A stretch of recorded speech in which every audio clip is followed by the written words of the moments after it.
Merci à tous d'être restés avec nous. Ce dernier quart d'heure d'émission sera consacré à l'emploi. Imaginez, vous possédez un savoir-faire, vous êtes maçon, peintre, menuisier ou même travailleur équin.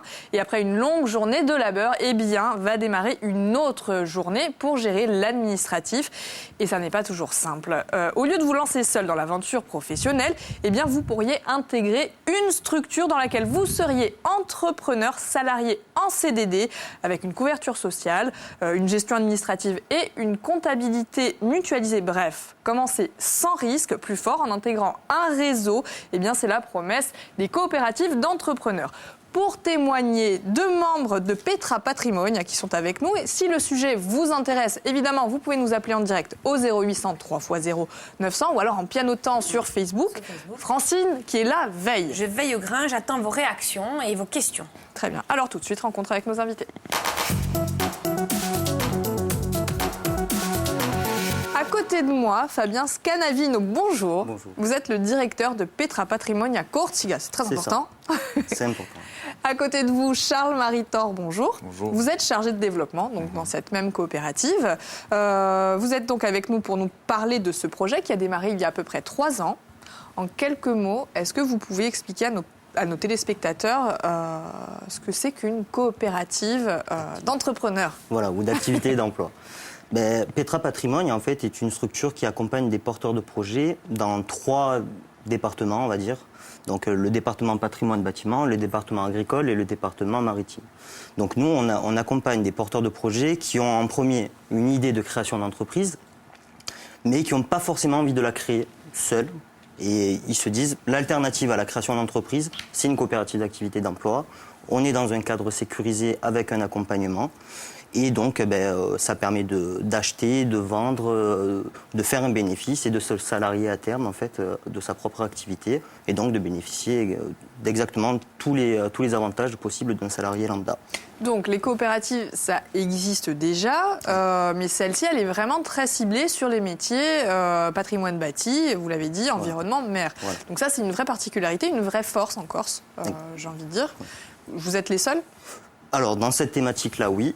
Il existe d'autres CAE généralistes et d'autres thématiques. Il y en a qui sont plus tournés vers le numérique, d'autres qui sont plus tournés vers le généraliste. Donc oui, on est pour l'instant, en tout cas sur ce territoire, les seuls à faire ça. Parce qu'on associe plus le CAE, enfin la CAE à des domaines techniques, technologiques, innovants. Ah oui, ou généralistes. Et pas forcément, absolument. En fait, la grande particularité que l'on a, c'est cette thématique-là, et on avait besoin, nous, d'avoir des gens spécialisés sur ces thématiques-là pour répondre au mieux aux exigences et aux questionnements de nos porteurs de projets. Donc l'idée, c'est quand même de faire de l'accompagnement entrepreneurial, mais vous laissez les entrepreneurs, donc qui sont membres de la coopérative, gérer leur savoir-faire, puisque vous n'êtes pas du tout spécialisé là-dedans. Non. En revanche, vous allez gérer. Voilà, nous les experts, on va dire le savoir-faire, il est au niveau des entrepreneurs et des artisans. Nous, là où on va pouvoir leur donner un appui, c'est vraiment sur l'accompagnement comptable, financier, en termes de communication, en termes de mutualisation de moyens, parce qu'il y a aussi cet aspect-là, et leur donner accès à des assurances qu'ils n'auraient pas pu avoir forcément en étant auto-entrepreneur ou en entrepreneur individuel, parce que c'est quand même des démarches administratives assez lourdes. Donc voilà, donc on donne accès quand même à un panel d'outils et de dispositifs qui est assez... On a une petite question de Patrice qui demande, est-ce que ça s'adresse qu'aux auto-entrepreneurs ? Non, justement, ça s'adresse à un panel à tout public. C'est-à-dire qu'on peut très bien avoir des demandeurs d'emploi, de l'artisan qui est déjà en place et qui a finalement envie d'entreprendre en coopérative. Ça peut être aussi des gens en reconversion professionnelle, par exemple. Voilà. Alors ça s'adresse avant tout aux personnes isolées. Donc, effectivement, on peut avoir des auto-entrepreneurs, on peut avoir des gens bénéficiaires des minima sociaux, etc. Et en fait, on s'adresse avant tout à des gens qui veulent un environnement ouvert et dans lequel il y a des notions de partage et des valeurs un peu spécifiques aux coopératives, il faut aussi souligner. On partage des valeurs de démocratie, de partage, de solidarité et de service. Alors, est-ce que vous avez des exemples justement des entrepreneurs qui ont intégré cette coopérative, en sachant que il y a quand même des savoir-faire, j'allais dire, assez anciens et qui se perdent? Exactement, sans forcément les citer, mais c'est vrai qu'il y a des vieux métiers comme par exemple le débardage par traction animale. Donc on nettoie les sentiers avec les... On nettoie les rivières et les sentiers en fait via avec une jument. Alors là en l'occurrence c'est une jument, vous l'avez accueillie. Voilà, un antigue. Et donc c'est des métiers qu'on recherche parce que c'est vraiment... Un de nos objectifs, c'est de aussi supporter et d'accompagner ce genre de métier. Et de préserver ce savoir-faire d'une certaine façon, alors que vous êtes quand même assez loin à la base de ça. C'est pas votre cœur de métier. Nous, vraiment, on est basé sur le développement des compétences entrepreneuriales des entrepreneurs et vraiment la pérennisation des activités qui rentrent chez nous. Alors, allez, les idées reçues, les gens qui doivent se dire, oui, mais quelle différence, qu'est-ce que ça va m'apporter si je m'adresse directement à un comptable ou une secrétaire pour faire ce que je ne sais pas faire. Alors, parmi les valeurs qu'on a décrites tout à l'heure, il y a bien évidemment les services. Au niveau de ces services-là, on va mutualiser des moyens. C'est des moyens techniques et qui sont intéressants pour un chef d'entreprise. Ça va être bien sûr des moyens comptables. Donc, la comptabilité se fait en interne, elle est offerte à nos coopérateurs. Il y a aussi, bien évidemment, le service juridique qui est là pour eux, le service de communication. Et on est vraiment sur et ça renvoie à une deuxième notion, une deuxième valeur importante à nos yeux, qui est la valeur de partage. C'est-à-dire qu'on partage ensemble toutes ces compétences-là avec l'ensemble de nos coopérateurs. Donc, qu'est-ce que ça va m'apporter ? On a créé une architecture ouverte où les gens ne sont plus seuls et ne sont plus concernés par l'isolement. Donc, avec un comptable, on reste isolé. Au sein d'une coopérative, on a une comptabilité et on n'est pas isolé. Alors, cela dit, on est bien d'accord, il n'est pas question de bénévolat, puisque vous allez vous rémunérer en fonction, proportionnellement, en fait, à la réussite des entrepreneurs membres. Alors, nous, en fait, on prend effectivement un pourcentage, en fait. Donc, nous, dans le bâtiment, c'est la marge brute. Donc, pour les initiés, c'est la vente moins les ventes moins les achats de matières premières. Et en fait, ça permet de, justement, mutualiser les coûts. Parce que... il y a de l'accompagnement, il y a des chargés d'accompagnement, il y a des chargés de communication, il y a de l'assurance et tout ça, ça a un coût pour la structure. Et donc, notre principe, c'est de justement mutualiser les moyens et de faire en sorte que les gens, à terme, payent de moins en moins de... Alors, et puis surtout, je vous en prie, allez-y. Il y a Céline qui demande, je suis au chômage, est-ce que je peux intégrer votre structure et garder quand même mon chômage ? Exactement, oui, c'est justement l'avantage du... On l'expliquera peut-être tout à l'heure, mais il y a 3 étapes donc, dans le parcours, on va dire, en coopérative d'activité d'emploi. Et la première, c'est un sous-cap, donc c'est le contrat d'appui au projet d'entreprise. Ce contrat ne change absolument pas le statut social de la personne. C'est-à-dire que s'il est bénéficiaire de minima sociaux, il conserve ses minima sociaux. S'il est au chômage, il conserve son indemnité chômage.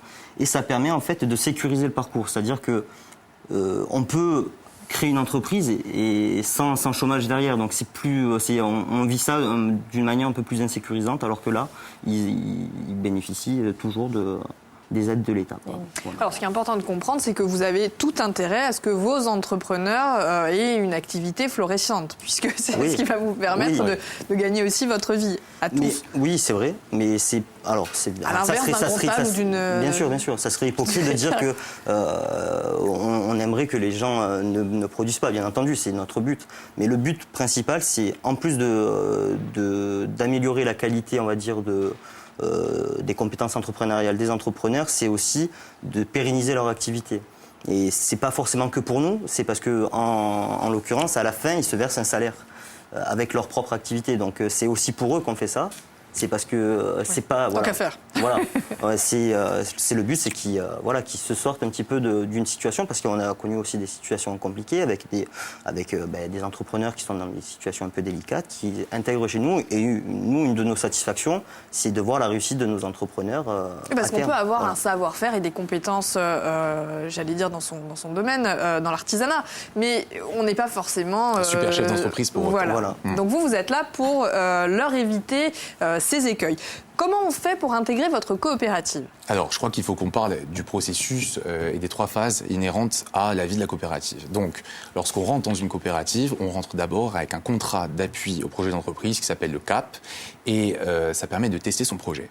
Donc, on teste son projet, et on répond donc à la question de tout à l'heure. On teste son projet en gardant et en conservant son statut initial. Donc, alors, effectivement, si on perçoit les allocations chômage, on continue de les percevoir et on teste, voilà, absolument, et on teste son projet. Donc, ça ne change rien pour la personne qui teste. Phase 2. Alors, au bout de cette phase 1, il y a une transition, le projet est viable, et donc, à partir du moment où on a vu que ce projet était viable, nous passons effectivement à la phase 2. La phase 2, c'est, et là, on confère un statut qui s'appelle le statut d'entrepreneur salarié. Donc, comme son nom l'indique, on a la double casquette, absolument. Un CDI. On est salarié au sein de la coopérative en CDI, et on est un vrai salarié, avec les droits du salarié. Ah, justement, on avait une autre Donc question, on Isabelle. cotise, Est-ce que c'était exactement les mêmes cotisations qu'une cotisation classique? Oui, c'est absolument les mêmes cotisations. On est salarié. On est salarié exactement de la même façon que si on était salarié par ailleurs dans une structure. C'est un vrai salarié, et c'est un vrai salariat. Donc ça veut dire quoi? Ça veut dire qu'on cotise pour le chômage, on cotise pour la prévoyance, on cotise pour sa retraite. Sa retraite, c'est important. Et oui, bien sûr, et on bénéficie effectivement des mutuelles d'entreprise. Donc c'est exactement pareil. Mais on est aussi entrepreneur. Et on est entrepreneur donc... alors pour ses fournisseurs et pour ses clients, on reste chef d'entreprise, entrepreneur. Donc on a vraiment les deux casquettes. Comment ça fonctionne? On fait signer un contrat de travail en CDI, donc, et il reste donc la partie entrepreneuriat qu'on fait valoir à ses clients, à ses fournisseurs. On vient ensuite la phase numéro 3. Et là, c'est pas l'obligation. c'est une obligation. Si c'est une obligation. C'est une obligation. Depuis peu d'ailleurs, depuis le 1er janvier 2016. Oui, les lois sur l'économie sociale et solidaire évoluent sans cesse. C'est aujourd'hui une obligation. On a l'obligation donc de rendre coopérateurs et donc associés de la coopérative nos entrepreneurs salariés. Donc ça veut dire quoi? Ça veut dire que... Des décisions collégiales. Vous avez parlé tout à l'heure, absolument, vous avez tout à l'heure parlé de solidarité, de partage, etc. Et c'est là où on constate que ces valeurs sont présentes. Il y a donc des décisions collégiales, comme vous le disiez. En AG, ensemble, on décide des grandes orientations de l'entreprise ensemble. On partage les bénéfices, qu'on en fasse ou qu'on n'en fasse pas. Donc en fait... Voilà, je ne rentre pas dans le détail, mais voilà en gros comment ça se passe. Le temps a filé. Pardon, Charles-Marie. Un rendez-vous très important le mardi 14 février, si on est intéressé et qu'on veut plus de renseignements. Ce sera de 15h à 16h. Oui. De quel côté? Sur Bastia. Sur Bastia, très bien. Donc il va falloir s'inscrire, le contact a dû s'afficher. Merci infiniment à tous les deux d'être venus nous présenter votre coopérative. L'idée, je pense que on se donne rendez-vous assez rapidement d'ici un mois ou deux pour décomposer patrimoine bâti, mer et environnement. Nous, Francine, on va se donner rendez-vous demain pour parler d'autre chose. On va vous parler de sophrologie infantile. C'est comment apprendre à gérer son stress, à se concentrer pour avoir par exemple de meilleurs résultats scolaires. Ce soir, votre rendez-vous pendant le 20h avec Philippe Martinette qui recevra Jean-Claude Rollion qui est historien et scénariste de BD. Merci une fois de plus d'être venu. On se donne rendez-vous demain. Bel après-midi à tous. Ciao.